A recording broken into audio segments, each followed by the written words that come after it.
இப்போ தான் நம்ம சேனலுக்கு நீங்கள் முதல் முறையாக வரீங்கன்னா தயவுசெய்து கீழே இருக்கிற ரெட் கலர் சப்ஸ்கிரைப் பட்டன் அழுத்தி சப்ஸ்கிரைப் பண்ணிக்கோங்க. கூடவே அந்த பெல் பட்டன் அழுத்தி ஆள்னு கொடுத்துக்கோங்க. அப்போ தான் நம்ம போடுற வீடியோ உங்களுக்கு தினமும் கிடைக்கும். சரி வாங்க இப்போ நம்ம வீடியோக்குள்ளே போகலாம். துப்பறிவாளர் மாலதி என்பவர் ஒரு பிரபலமான பத்திரிகையில் கொடுத்திருக்கக்கூடிய பேட்டியை பற்றி இந்த வீடியோவில் நாம் பார்க்கலாம்.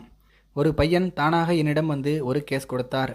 அதில் தன்னுடைய மனைவிக்கு இது 2வது திருமணம் என்றும், திருமணம் நடந்த சில நாட்களில் நன்றாக இருந்தது என்றும், சில மாதங்கள் கழித்து வார விடுமுறையின் போது மனைவி அடிக்கடி வெளியே கிளம்பி விடுவார் என்றும், இப்படியே மாதங்கள் பல செல்ல செல்ல தன்னையும் மனைவி வெளியே அழைத்து சென்றாள்.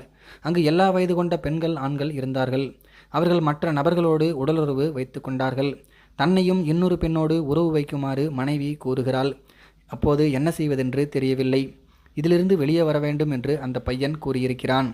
ஆனால் அந்த பையனும் அந்த தவறை செய்திருக்கிறான் என்பது அவனுடைய பேச்சிலிருந்து தெரிகிறது.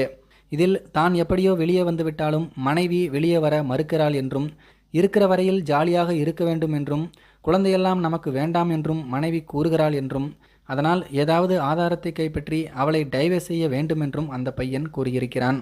அதன்படி இந்த கேஸை நாங்கள் எடுத்துக்கொண்டு அந்த பெண்ணை ஃபாலோ செய்தோம். அந்த பையன் சொல்கிற மாதிரி தான் அங்கு நடந்தது. இந்த மாதிரி உறவு வைத்துக் கொள்வதற்காகவே நிறைய பேர் இருக்கிறார்கள். யாரென்று தெரியாதவர்களிடம் கூட திடீரென்று இவர்கள் நன்றாக பழகுவதை பார்த்தால் எனக்கு ஆச்சரியமாக இருந்தது. பார்க், ஹோட்டல் என எங்கு சென்றாலும் அங்கு நட்பு உருவாகி இந்த மாதிரி உறவு வைத்துக் கொள்கிறார்கள். இதற்கென்றே ஒரு குரூப்பே இருக்கிறார்கள். எந்த ஒரு வயது வித்தியாசமும் இல்லாமல் பழகி கடைசியில் அது செக்ஸில் முடிகிறது. கிட்டத்தட்ட ஒரு மிருகம் போல வாழ்கிறார்கள். அந்த பெண்ணை தொடர்ந்து ஃபாலோ செய்து ஆதாரத்தை எடுத்து அந்த பையனிடம் கொடுத்தோம். அந்த உறவிலிருந்து தான் வெளியே வந்து டைவர்ஸ் வாங்குவதற்காக ஆதாரத்தை கேட்ட அந்த பையன் நாங்கள் கொடுத்த ஆதாரத்தை பெற்றுக்கொண்டு சென்று விட்டான். பாருங்கள் நண்பர்களே, இந்த உலகத்தில் நாட்டில் என்னென்னலாம் நடக்குது அப்படின்ட்டு.